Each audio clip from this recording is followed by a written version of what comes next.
follow you home after work, after school, after the long day ends.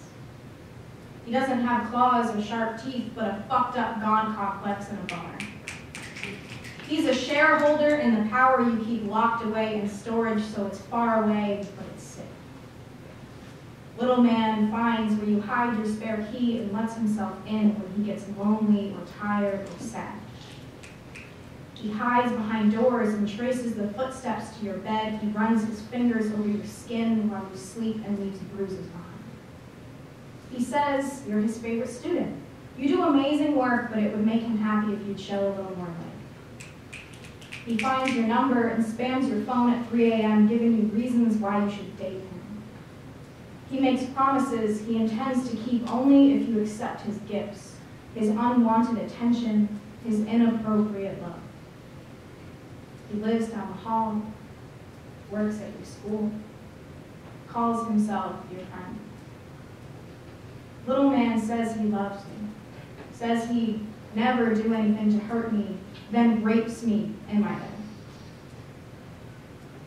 Memory can try to erase itself but leaves crumbs behind, tracing patterns, paint-by-number histories in all faded colors. Things my brain convinced me it had forgotten won't repack themselves and return to the place where trauma goes, behind thick concrete walls and a year's supply of food and clean water. And there, nothing can scream loud enough to be heard. But when the food runs out and the basement floods, the walls crack open. He forced his way into my body, a heavy pill, a chokehold down my throat. Elbow deep, he pulled out the matches I used to light a fire within myself.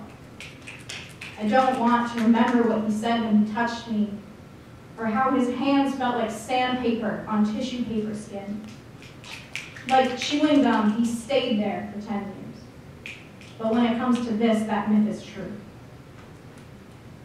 Little man pushes me to the ground and holds me there while the whole world watches. He fights for my hands that I already tied myself in an apathy for that inevitable feeling of loss. And in that moment, there you are, just there.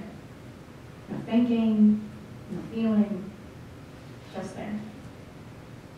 Fight and flight are like a lake that freezes from the inside out. It doesn't make sense, but that's how it happens. Like lying on a table being examined by someone who's been there many times before. And like the good patient you are, you don't cry. You stay there and wait for it to be over. In the dark and the quiet, you look up and see nothing. Little man is nothing to woman. Woman closes her eyes and sees the same movie over and over. She sits in the front row every night and the screen tries to swallow her whole. But woman gets out of bed in the morning and turns on all the lights inside her. Forgiveness is not saying it's okay. Forgiveness is getting up every morning and turning on the lights. It's hearing music again. It's forgiving yourself for digesting guilt and letting it live in the body you once called broken. It's looking into the mirror and seeing love again.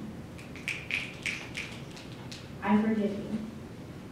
I forgive every flashback, every ghost finger I feel on my body. Every day I lived in a bottle of pills to get away from how empty you left me.